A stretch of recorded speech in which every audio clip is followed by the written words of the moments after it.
Hello everyone. आज हम vocab का सेशन नंबर 6 लाए हैं और इसमें भी हम 10 इम्पॉर्टेंट वर्ड्स को डिस्कस करेंगे।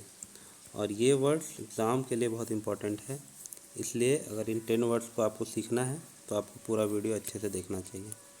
पहला वर्ड है एग्जॉर्बिटेंट। एग्जॉर्बिटेंट एक एडजेक्टिव है। एडजेक्टिव ये नाउन या प्रोनाउन के पहले ही आता है।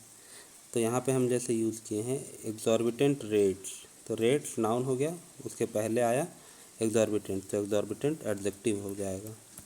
ठीक है, इसका मीनिंग होता है अत्यधिक, मतलब ज़रूरत से ज़्यादा। ज़रूरत से ज़्यादा को हम बोलेंगे अत्यधिक। इसका और सिनोनिम्स हो सकता है एक्सेसिव मतलब अत्यधिक, इनऑर्डिनेट मतलब भी अत्यधिक, एक्सट्रीम मतलब ज़्यादा होता ही है, और इमॉडरेट। मॉडरेट मीन्स यहाँ तक अगर देखेंगे तो इसका मतलब होता है सामान्य। इम लग गया तो उसका उल्टा सेंस दे देगा, सामान्य से अधिक। ठीक है, इस तरह से हम एग्जॉर्बिटेंट को याद कर लेंगे। उसके बाद अब दूसरा वर्ड आते हैं डिससेमिनेट। डिससेमिनेट मीन्स होता है किसी चीज़ को फैलाना या ज़्यादा प्रसारित करना। और सिनोनिम्स हो सकता है स्प्रेड, सर्कुलेट। किसी भी चीज़ को स्प्रेड हम लोग करते हैं तो फैला देते हैं। सर्कुलेट जैसे न्यूज़पेपर बहुत जगह सर्कुलेट होता है। प्रोपगेट या ब्रॉडकास्ट, न्यूज़ वगैरह ब्रॉडकास्ट होता है।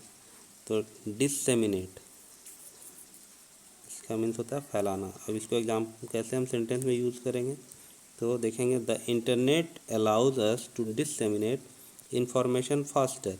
इंटरनेट हमारी मदद करता है किसी भी इंफॉर्मेशन को फैलाने में। फैलाने के लिए डिससेमिनेट यूज़ किए हैं, क्योंकि अगर कोई भी फेसबुक या जैसे कोई सोशल मीडिया पे किसी चीज़ को शेयर करता है तो वो तेज़ी से डिससेमिनेट हो जाता है। इसको अगर नेमोनिक ट्रिक से हम देखना चाहेंगे तो यहाँ देखेंगे सेमिनार, सेमिनेट को पढ़ेंगे सेमिनार, और डिस को पढ़ेंगे डिस सेमिनार। हम लोग क्या सेमिनार में बहुत सारे लोग को अगर हम बुलाएंगे और सेमिनार करेंगे तो इससे कोई भी बात तेज़ी से फैलेगा, बहुत ज़्यादा लोगों तक फैल जाएगा। और ये एक वर्ब है, क्योंकि किसी चीज़ को फैलाना, करना, ये करना, वो करना सब वर्ब होता है। अब नेक्स्ट वर्ड आते हैं रुकी। रुकी रुकी मीन्स होता है नौसिखिया, जो किसी चीज़ में ट्रेंड नहीं हो, एकदम न्यू फील्ड में आया हो। इसीलिए और सिनोनिम हो सकता है बिगिनर, नियोफाइट, न्यूबी। न्यूबी है NEWBI, न्यूबी। उसके बाद है ग्रीन हॉर्न। कोई भी अगर जानवर है तो उसका हॉर्न स्टार्टिंग में हरा होता है, बाद में वो ब्लैक टाइप का हो जाता है, तो वो ट्रेंड हो गया, एक्सपीरियंस हो गया। Green horn means new. Novice या अप्रेंटिस, अप्रेंटिस होता है न्यू जो सीखने आता है उसको बोलते हैं। तो इसको हम सेंटेंस में यूज़ करेंगे there are many rookies in my office. मेरे ऑफिस में बहुत सारे ऐसे लोग हैं जो अभी नौसिखिया हैं, सीख रहे हैं। इसे हम नेमोनिक ट्रिक से ये याद करना चाहेंगे रुड़की। रुड़की एक उत्तराखंड में IIT है। ठीक है, तो वहाँ पे हम कहेंगे कि रुड़की में जो पहले आते हैं वो लोग नौसिखिया होते हैं, फिर वहाँ से जब पढ़ लेते हैं, अच्छी डिग्री लेकर बाहर निकलते हैं तो वो एक्सपीरियंस से आते हैं। तो इसीलिए रुड़की से रुकी को याद रखेंगे। ठीक है, नेक्स्ट वर्ड आते हैं। नेक्स्ट वर्ड हो जाएगा ट्रॉल। ट्रॉल का दो मीनिंग होता है। पहला आता है to catch fish with large nets.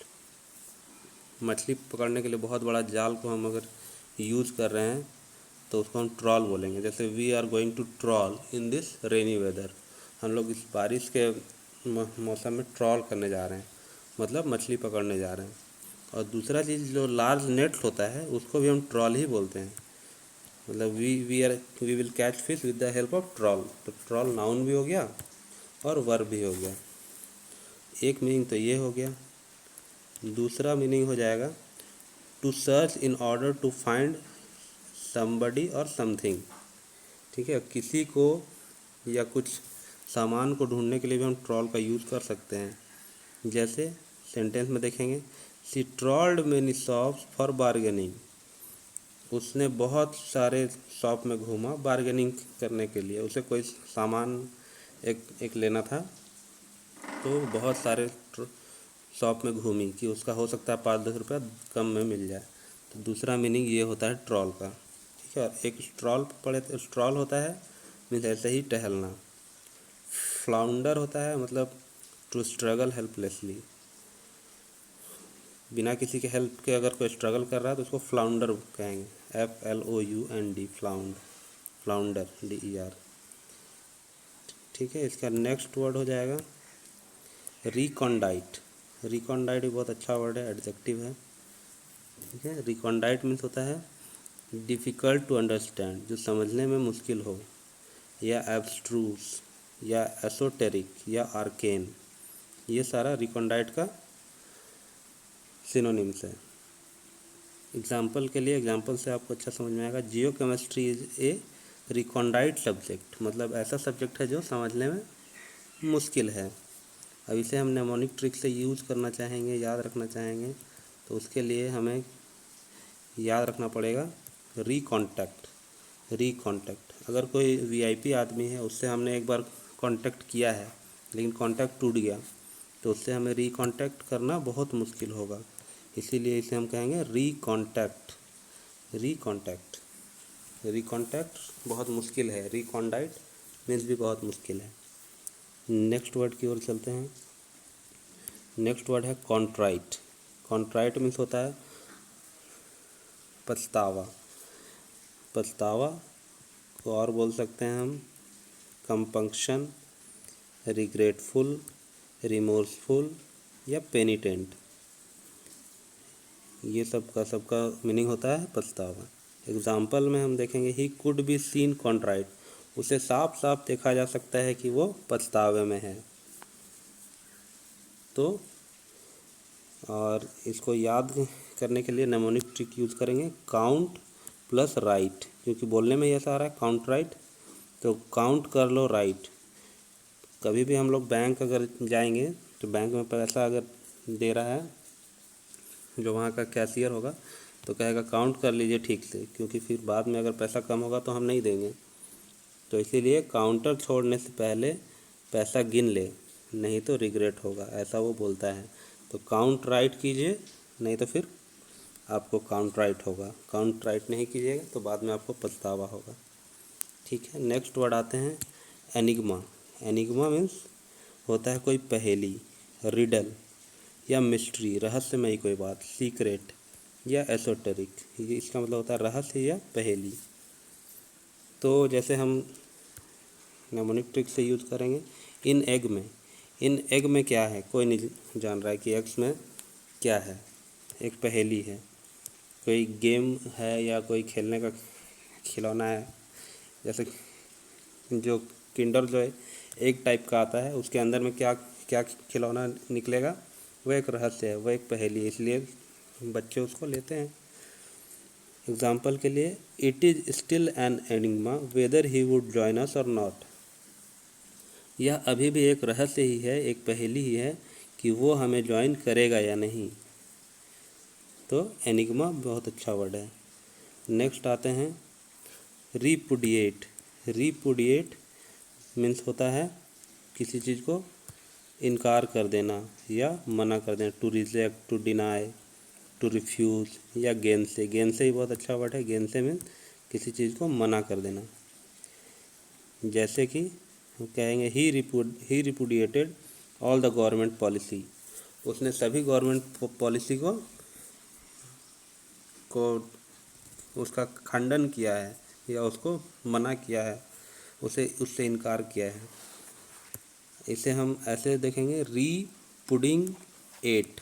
रिपुडिएट को अगर हम तोड़ेंगे तो हो जाएगा रीपुडिंग एट। होगा क्या, ये नेमोनिक ट्रिक है याद करने के लिए।